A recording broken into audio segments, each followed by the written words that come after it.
आज एक्सप्लेन कर रहा है एक इटालियन मूवी। इस मूवी में एक मिडिल एज आदमी अलग अलग लड़कियों के साथ फ्लर्ट करता है और इसी फ्लर्टिंग के दौरान वो दो बहनों से मिलता है और इन सिस्टर्स के साथ रोमांस करने के लिए वो तरह तरह के हथकंडे अपनाता है। क्या ये आदमी अपने नापाक इरादों में कामयाब हो पाएगा या फिर जिंदगी और ये दोनों बहनें इसके मुंह पे रखेगी बहुत बड़ा तमाचा, देखेंगे हम इस मूवी में। इटली की राजधानी रोम में रहने वाला एक मिडिल एज आदमी जियानी अलग अलग लड़कियों के साथ फ्लर्ट करता है, उनको अपनी झूठी आइडेंटिटी बताता है और उनको बहला फुसला कर उनके साथ रोमांस करता है और इन्हीं रोमांस के किस्सों को अपने दोस्तों को सुनाता है और वो कहता है कि वो किसी भी लड़की के साथ फ्लर्ट करके उसके साथ रोमांटिक हो सकता है। इसी क्लब में आने वाला उसका एक फ्रेंड फेबियो कहता है कि जियानी अभी तेरी उम्र 50 की होने को है, कोई मैच्योर सी लड़की देख के उससे शादी कर ले। लेकिन जियानी फेबियो की वाइफ के सामने इशारा करके कहता है कि मैं तो तेरी वाइफ के साथ भी फ्लर्ट कर सकता हूँ। इस आंसर से फेबियो काफी सकपका जाता है, जिससे क्लियरली ये लगता है कि जियानी एक वुमेनाइजर और इनसेंसिटिव टाइप का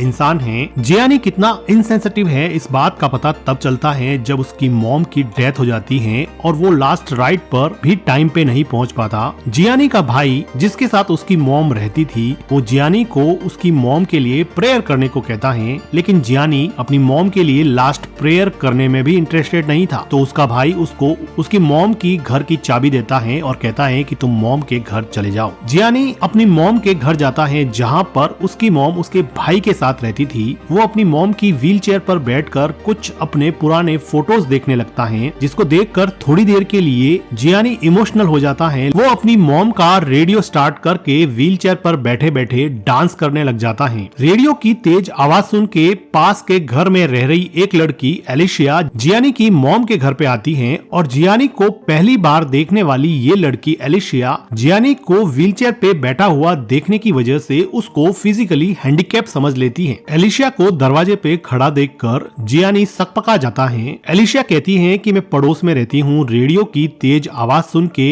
मैं यहाँ पर आई हूँ और मैं तुम्हारे जैसे लोगों की मदद करती हूँ। जियानी को कुछ देर समझ में नहीं आया और वो पूछता है कि मेरे जैसे लोगों की मतलब? तो एलिशिया कहती है कि तुम्हारे जैसे व्हीलचेयर पे बैठे स्पेशली एबल्ड लोगों की मदद करती हूँ, उनकी होम केयर करती हूँ। तभी जियानी को रियलाइज होता है कि एलिशिया ने उसको फिजिकली हैंडीकैप समझ लिया है, इसलिए वो उसके साथ सिंपैथी जता रही है। लेकिन जियानी के लिए ये तो सोने पे सुहागा था। प्यासा हमेशा कुएं के पास जाता था, आज कुआं ही प्यासे के पास आ गया है। तो जियानी ने एलिशिया के साथ फ्लर्ट करने के लिए एक फिजिकली हैंडीकैप होने की एक्टिंग शुरू कर दी। वो अपने आप को हेल्पलेस और माँ की सेवा करने वाला बेटा बताने लगा। वो कहता है कि मुझे अपनी माँ की बहुत याद आती है, मैं अपनी माँ को याद करने के लिए मेरी माँ के घर पे आता रहता हूँ। और लड़कियों से फ्लर्ट करने वाले प्लेबॉय नेचर के जियानी ने एक आदर्श बेटे और एक हेल्पलेस आदमी का ऐसा नाटक किया कि एलिशिया को जियानी के लिए बहुत ज्यादा हमदर्दी होने लगी और उसने पहली ही मुलाकात में एलिशिया के मन में एक खास जगह बना ली। एलिशिया कहती है कि मैं पड़ोस में ही रहती हूँ, अगर तुम्हें कभी भी कोई भी किसी भी तरह की हेल्प चाहिए तो मेरी डोरबेल बजा देना, मैं तुम्हारे पास आ जाऊंगी। एलिशिया के जाने के बाद में जियानी अपने असली रूप में आ जाता है। वो व्हीलचेयर से खड़ा होके एक ही झटके में अपनी माँ को भूल जाता है। जियानी का कैरेक्टर चाहे कितना भी ढीला हो,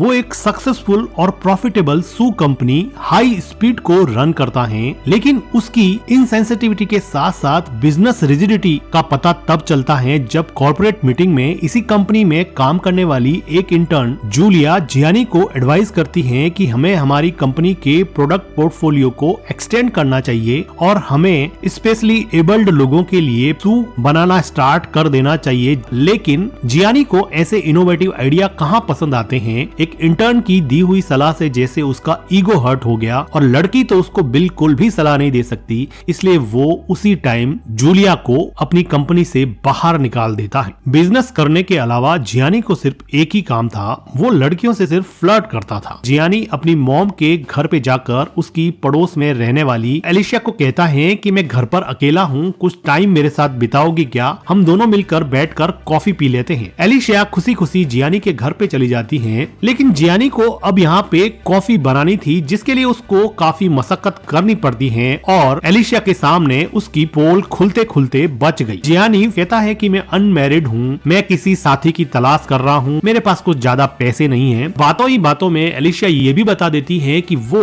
स्पेशली एबल्ड लोगों की मदद करती है, उनसे सिंपैथी लगती है, लेकिन वो खुद एक रिच और सक्सेसफुल आदमी से डेट करना चाहती है। अब जियानी को समझ में आ गया था कि बेचारा और फिजिकली हैंडीकैप बन के वो सिर्फ एलिशिया की सिंपैथी पा सकता है, वो उससे डेट कभी नहीं कर सकता। इसलिए एलिशिया को अपने हाथ से जाता हुआ देखकर वो ये बता देता है कि वो एक सक्सेसफुल प्रॉफिटेबल शू कंपनी ओन करता है जो मिलियंस में प्रॉफिट कमाती है। और एलिशिया ये सुनते ही अपने विचार बदल देती है और कुछ सोच कर कहती है कि सिटी के बाहर कंट्री साइड में हमारा फार्म हाउस है, तुम वहाँ पर संडे को आओगे क्या? मैं तुम्हें अपनी फैमिली से मिलवाऊंगी। जियानी नेक्स्ट संडे को एलिशिया के बताए हुए फार्म हाउस पे पहुँचता है, जहाँ की चढ़ाई काफी ज्यादा होती है। उसको उसकी एक्टिंग इतनी भारी पड़ती है कि यहाँ पर पाला हुआ डॉगी उसके लाए हुए फ्लावर्स को खा जाता है और बच्चों का फुटबॉल सर पर खाना पड़ता है। पर क्या करे, एलिशिया से फ्लर्ट भी करना है। एलिशिया अपनी फैमिली से जियानी को मिलवाती है, जहाँ पर उसकी फैमिली में उसकी ग्रैंडमदर जो कि ऑक्सीजन टैंक पर जिंदा थी, वो एलिशिया की खास दोस्त होती है। थोड़ी देर बाद में जियानी देखता है कि वहाँ पर एक और लड़की चियारा आई है। को देख के जियानी को लगा कि उसको तो डबल धमाका ऑफर मिल गया, लेकिन उसके चेहरे की खुशी थोड़ी देर में गायब हो जाती है जब चियारा एक व्हीलचेयर निकालती है और व्हीलचेयर से उसके पास आती है। अब जियानी को ये पता चल गया कि एलिशिया ने सच में उसको अपनी बहन चियारा से डेट करने के लिए बुलाया है, ना कि एलिशिया के साथ डेट करने के लिए। खैर जियानी यहाँ से उठकर जा नहीं सकता था, इसलिए वो चियारा से बात करने की एक्टिंग करता है। चियारा उसको बताती है कि वो प्रोफेशनली एक म्यूजिशियन है, एक वायलिन प्लेयर है, वो बहुत अच्छा पैराप्लेजिक टेनिस भी खेलती है। इन सब बातों को जियानी रिलुक्टेंटली सुन रहा था। क्लब में जाकर अपने साथ हुई इस घटना के बारे में जियानी अपने फ्रेंड्स को बताता है। अब जैसे उसके फ्रेंड्स को तो मौका मिल गया था, वो कहते हैं कि तू बहुत बड़ा फ्लर्टिंग का एक्सपर्ट है, अगर तुम इस स्पेशली एबल्ड चियारा के साथ रोमांस करके बताएं तो हम तुझे मानेंगे। लेकिन जियानी कहता है कि मुझे स्पेशली एबल्ड लोगों में कोई इंटरेस्ट नहीं है। उसके दोस्त कहते हैं कि फिर हम तुझे नहीं मानेंगे। अब जियानी का ईगो हर्ट हो गया था और वो अपने दोस्तों से शर्त लगाता है कि वो चियारा के साथ फेक रोमांस करके उसके साथ रोमांटिक हो जाएगा। इधर एलिशिया जियानी की मॉम के घर पे आती है और जियानी के बड़े भाई को बताती है कि तुम्हारा भाई जियानी कितना अच्छा है, कितने लोगों की मदद करता है। लेकिन जियानी के भाई को पता था कि उसका भाई जरूर उस लड़की को फंसाने के लिए फिजिकली हैंडीकैप होने की एक्टिंग कर रहा है। लेकिन जियानी का भाई फिलहाल एलिशिया को कुछ नहीं बताता। आज चियारा जियानी के ऑफिस में आ गई है और उसके सामने अचानक आ जाने की वजह से अब जियानी यहाँ पर भी फिजिकली हैंडीकैप होने की एक्टिंग करता है। चियारा का विश्वास जीतने के लिए जियानी कहता है कि उसकी कंपनी जल्द ही स्पेशली एबल्ड लोगों के लिए शू लॉन्च करने वाली है, जो कि एक झूठ था। चियारा कहती है कि आज मेरे टेनिस का मैच है, क्या तुम देखने चलोगे क्या? जियानी खुशी खुशी चियारा का टेनिस मैच देखने जाता है, जहाँ पर चियारा की परफॉर्मेंस देखकर जियानी को सच में ही लगा कि चियारा फिजिकली डिसेबल होने के बाद में भी बहुत टैलेंटेड है, वो एक स्पेशली एबल्ड है। उसके मन में पहली बार चियारा के लिए थोड़ा रेस्पेक्ट पैदा हो गया था, लेकिन उसके लिए अभी भी दोस्तों से लगाई हुई शर्त जीतना सर्वोपरि था। कुछ दिनों के बाद में जियानी रोम से ट्यूरिन जाता है, जहाँ पर चियारा अपने ऑर्केस्ट्रा ग्रुप में वायलिन बजाकर परफॉर्मेंस दे रही थी और पूरा ऑडिटोरियम चियारा की परफॉर्मेंस देख के उसको खूब प्रेज कर रहा था। परफॉर्मेंस के बाद जियानी चियारा को एक हाई एंड रेस्टोरेंट में डिनर करवाने ले जाता है। डिनर के समय जियानी अपना सच चियारा को बताना चाहता है, लेकिन उसको ऐसा लगता है कि वो सच बता देगा तो चियारा उससे कभी भी बात नहीं करेगी, इसलिए वो अपना सच उसको नहीं बता पाता है। रेस्टोरेंट में व्हीलचेयर पे बैठा जियानी अपनी व्हीलचेयर को सही ढंग से मैनेज नहीं कर पा रहा था, जिसकी वजह से चियारा को जियानी पर डाउट हो जाता है। लेकिन फिलहाल चियारा जियानी को पसंद करने लगी थी। उसको ऐसा लगने लगा कि उसकी बहन एलिशिया ने उसको फाइनली एक सूटेबल लाइफ पार्टनर से मिलवा दिया है। डिनर के बाद में जियानी चियारा को उसके होटल तक छोड़ के आता है, तो होटल के गेट पर जियानी चियारा को कहता है कि एक लास्ट ड्रिंक तुम्हारे होटल के रूम में हो जाए। अब क्योंकि चियारा जियानी को पसंद करने लगी थी, तो वो उसको हाँ बोल देती है और अपने रूम में इनवाइट करती है। होटल के अंदर जाकर जियानी और चियारा एक दूसरे से बातें करते हैं और काफी क्लोज आ जाते हैं। चियारा सच में ही जियानी से प्यार करने लगी थी, जबकि जियानी सिर्फ अपनी शर्त पूरी करने में लगा था। लेकिन चियारा अभी भी जियानी के साथ पूरी तरह से कंफर्टेबल नहीं है, इसलिए वो जियानी को आगे बढ़ने से रोक देती है। होटल के बाहर आकर जियानी अब फिजिकली हैंडीकैप होने की एक्टिंग बंद कर देता है, जो ये बताता है कि वो स्पेशली एबल्ड लोगों के लिए कितना इनसेंसिटिव था। और यही नहीं, वो चियारा के साथ साथ आज भी कई लड़कियों के साथ फ्लर्ट करता है और जब भी उसको मौका मिलता वो चियारा के साथ पैरेलली किसी और लड़की के साथ भी फ्लर्ट करने से बाज नहीं आता है। इधर चियारा जियानी के प्यार को सच्चा मानकर वो अपनी बहन एलिशिया को थैंक्स कहती है कि उसने एक बहुत अच्छे पार्टनर से उसको मिलवा दिया, जिसकी वजह से उसकी जिंदगी में खुशियां वापस लौट आई है। नेक्स्ट डे जियानी चियारा को कॉल करके अपने विला पर डिनर के लिए बुलाता है, जहाँ पर जियानी की लाइफस्टाइल और उसके लग्जरी रहन सहन को देखकर वो और भी इम्प्रेस हो जाती हैं। वो जियानी को बताती हैं कि टीनेज में उसकी कार का एक्सीडेंट हो गया था, जिसकी वजह से उसकी दोनों टांगे खराब हो गई, लेकिन उसकी कार की पास वाली सीट पर पड़ा हुआ वायलिन इंटैक्ट रहा। उस वायलिन को कुछ भी नहीं हुआ और वो मेरे लिए एक गॉड का सिग्नल था, इसीलिए मैं बहुत अच्छी वायलिन प्लेयर बन गई हूँ। जियानी को लगने लगा कि वो लड़की कितनी अच्छी है, शायद वो उसके साथ गलत कर रहा था, लेकिन जियानी के अंदर का शैतान सिर्फ उसके दोस्तों के साथ लगाई हुई शर्त को पूरी करने में लगा था। अब वो अपने मिलेनियर लाइफस्टाइल से चियारा को और ज्यादा इम्प्रेस करने लगा और एक मिलेनियर स्टाइल वाले डिनर से चियारा को पूरी तरह से अपने बस में कर लिया। चियारा तो पूरी तरह से जियानी के बस में हो चुकी थी और जियानी के साथ अब चियारा रोमांटिकली इन्वॉल्व हो जाती हैं। ये दोनों मिलकर यहाँ पर काफी क्वालिटी टाइम स्पेंड करते हैं। चियारा इमोशनल होके जियानी को कहती हैं कि मेरी फैमिली के बाद अकेले तुम ही ऐसे हो जो मुझे इस बात का एहसास दिलाते हो कि मुझ में कोई कमी नहीं है। मैं तुम्हारे साथ फिजिकली, इमोशनली और मेंटली एक कंप्लीट ह्यूमन बीइंग फील करती हूँ। लेकिन जियानी को चियारा के इमोशन से कुछ ज्यादा मतलब था नहीं। वो चियारा के इमोशन को साइड में रख के मौका देखकर वो चियारा के साथ एक रोमांटिक पिक्चर लेके अपने फ्रेंड्स को भेज देता है। जियानी अपने फ्रेंड सर्कल में अब चियारा के साथ रोमांस करने वाली पिक्चर दिखाकर अपनी शर्त जीतने का जश्न मना रहा था और अपने दोस्तों के सामने फ्लर्टिंग का बेताज बादशाह बन गया था और ऐसे महसूस कर रहा था जैसे उसने कोई किला फतेह कर लिया हो। अब वो चियारा का कॉल उठाना बंद कर देता है, लेकिन कुत्ते की पूंछ टेढ़ी की टेढ़ी रहती है। वो कुछ दिनों के बाद में अपने फ्रेंड फेबियो की वाइफ के साथ भी रोमांटिकली इन्वॉल्व हो जाता है और एक दिन जब फेबियो की वाइफ से एक वाइन का महंगा ग्लास टूट जाता है तो वो फेबियो की वाइफ को अपने घर से जलील करके बाहर निकाल देता है। लड़कियों से फ्लर्ट करने का सिलसिला जियानी की जिंदगी में चलता रहा, लेकिन जियानी के दिमाग में चियारा के प्यार ने अपना काम करना शुरू कर दिया। अब उसको लगने लगा कि चियारा को झूठ बोलकर फिजिकली हैंडीकैप बनने का नाटक करके उसने चियारा के साथ बहुत बड़ा धोखा किया है। अब वो चियारा को सच बताना चाहता है। वो काफी दिनों के बाद में चियारा को कॉल करता है। वो कहता है कि मैं तुमसे कुछ कन्फेस करना चाहता हूँ। चियारा उसको अपने घर पे बुलाती है, जहाँ पर चियारा उसके लिए वायलिन बजाती है। अब जियानी अपनी फिजिकल डिसेबिलिटी के नाटक को कन्फेस करना चाहता है कि वो सच में फिजिकली हैंडीकैप नहीं है, लेकिन वो चियारा को खोने से इतना ज्यादा डरता है कि वो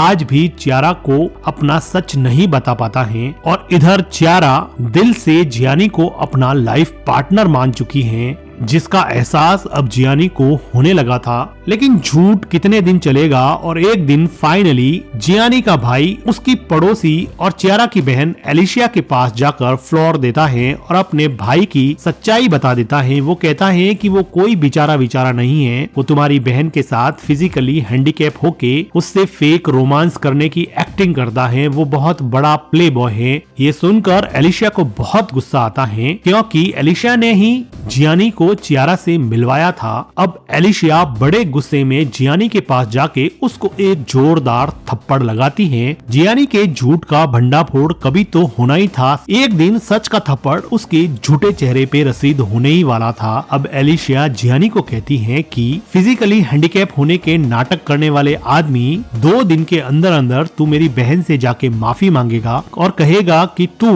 हैंडीकैप नहीं है, तू तो घोड़े की तरफ भाग सकता है। इतना कहकर देखकर एलिशिया अपने मुंह से च्युइंग गम निकालकर उसके ड्रिंक में डालकर उसको उसकी औकात दिखा देती है। पोल खुलती हुई देखकर जियानी एलिशिया के पीछे जाता है और वो कहता है कि वो सच में ही चियारा से प्यार करने लगा है। वो कहता है कि तुम अपनी बहन को सच्चाई बता दो, इससे चियारा कम हर्ट होगी। तो एलिशिया कहती है कि क्या तुम जानते हो मेरी बहन फिजिकली हैंडीकैप नहीं है। फिजिकली हैंडीकैप तो तुम्हारे जैसे लोग होते हैं जो पूरी तरह से सही सलामत होने के बाद भी अपना सच दूसरों के सामने नहीं रख पाते। और इस बात का रियलाइजेशन अब जियानी को होने लगा। मदद के लिए जियानी अपने डैड के पास जाता है जो सच में ही जियानी के आदतों में उसके बाप थे, क्योंकि जियानी के डैड ने भी जिंदगी भर सिर्फ और सिर्फ लड़कियों और औरतों से फ्लर्ट किया है और आज भी वो किसी औरत से पार्टी में फ्लर्ट करते हुए दिख रहे हैं। लेकिन वो जियानी को कहते हैं कि मैंने अपनी जिंदगी में सबसे बड़ी गलती ये की कि मैंने तुम्हारी मॉम को छोड़ दिया। तुम अपनी लाइफ में ऐसी गलती कभी भी मत करना। अगर तुम्हें कभी भी किसी लड़की का सच्चा प्यार मिले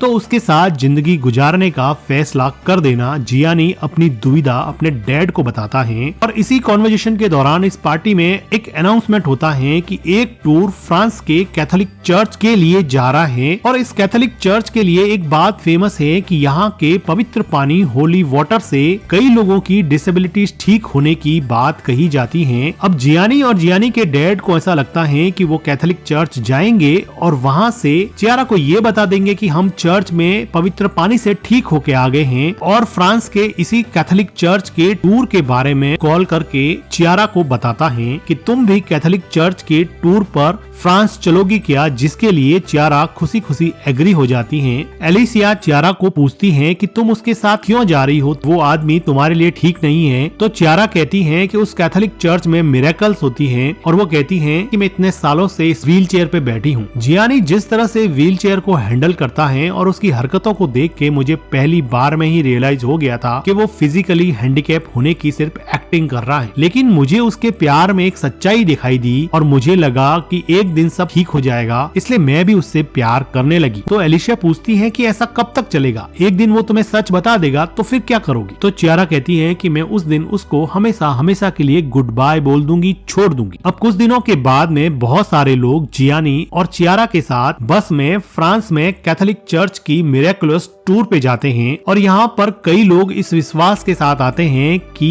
एक दिन इस चर्च में आने की वजह से वो ठीक हो जाएंगे। अब जियानी को ये सब देख के रियलाइज हुआ कि वह फिजिकली हैंडीकैप होने की एक्टिंग करके इन लोगों की भावनाओं के साथ कितना बड़ा खिलवाड़ कर रहा था। चर्च के बाहर मिरेकल के लिए आई हुई भीड़ में से फादर जियानी को अजीब सी निगाहों से देखते हैं और उसको चर्च के अंदर बुलाते हैं। फादर जियानी को कहते हैं कि मैं तुम्हारे हाव भाव देखकर बता सकता हूँ कि तुम सिर्फ फिजिकली डिसेबल होने की एक्टिंग कर रहे हो। मैं नहीं चाहता कि ये लोग इस झूठी आशा में रहे कि यहाँ पे कोई मिरेकल होगा। कई लाखों हजारों लोगों में से किसी एक के साथ हो जाता है, वो भी भगवान की मर्जी से। अब मैं चाहता हूँ कि तुम बिना उठे व्हील चेयर पे बैठ के ही जाओ ताकि लोगों को ऐसा नहीं लगे कि यहाँ पे कोई भी मिरेकल होता है। अब जियानी व्हील चेयर पे बैठा बैठा ही चर्च से बाहर निकल आता है, जिसको देखकर चियारा डिसाइड नहीं कर पा रही है कि वो क्या करे। लेकिन फिलहाल चियारा ऐसे ही चर्च में बाहर सड़क पर रोम कर रही है तो एक ट्रक उसको टक्कर मारने वाला होता है, जिसको जियानी सही वक्त पर देख लेता है और चियारा को बचाने के लिए अपनी व्हील चेयर से खड़ा होके उसको सेव कर लेता है। जियानी को व्हील चेयर से खड़ा होते हुए देखकर चियारा कहती है कि वाह,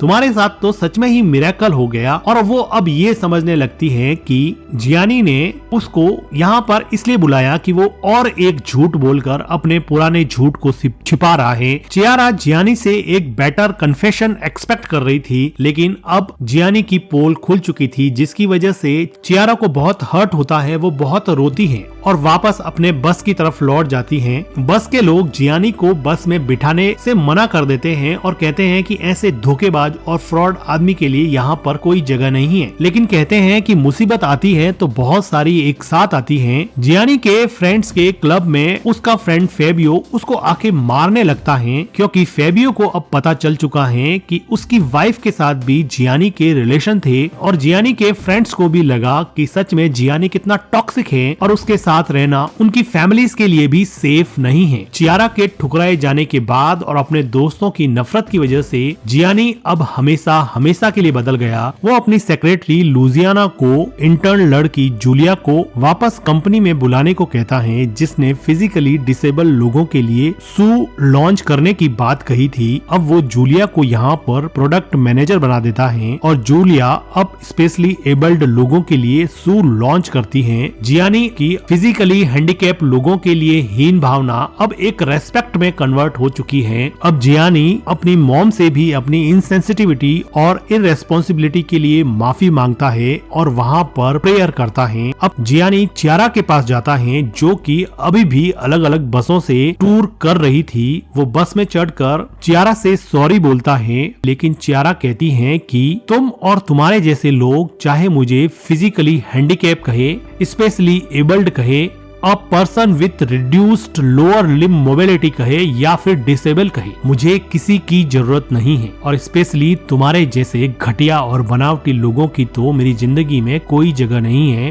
तुम चुपचाप यहाँ से चले जाओ। जियानी एक अच्छी हेल्थ, फिजिकली फिट और मल्टी मिलेनियर होने के बावजूद भी वो दिन रात चियारा के ख्यालों में खोया रहता है। वो एक दिन जॉगिंग करते करते बिल्कुल थक जाता है और घुटनों के बल बैठ जाता है। तभी वो देखता है कि वहाँ पर चियारा हैं जो उसको खड़ा करने के लिए अपना हाथ आगे बढ़ा रही हैं। चियारा बस यही चाहती थी कि वो लव, अफेक्शन और कंपैशन की वैल्यू जिंदगी में समझ ले। ये भावनाएं कोई खिलवाड़ करने की चीज नहीं है। वुमेन्स और लड़कियां ऑब्जेक्टिफाई करने की चीज नहीं है। और फाइनली हम देखते हैं कि जियानी और चियारा अब एक हैप्पी कपल बन गए हैं। चियारा की बहन एलिशिया ने भी जियानी के बड़े भाई से अपना रिश्ता बना लिया है। स्पेशली एबल्ड होने के बावजूद भी चियारा की जिंदगी के प्रति पॉजिटिव आउटलुक ना केवल उसकी जिंदगी में खुशी की बहार लौटा लाया है, बल्कि एक रिजिड और इनसेंसिटिव इंसान को भी बदल के रख दिया है। और ये सब लोग एक हैप्पी फैमिली की तरह लव और अफेक्शन के साथ जिंदगी बिता रहे हैं। और इसी के साथ ये मूवी एंड हो जाती है। मूवी का एक्सप्लेनेशन अगर आपको अच्छा लगा हो तो वीडियो को लाइक कीजिएगा, हमारे चैनल को सब्सक्राइब कीजिए and thank you for watching.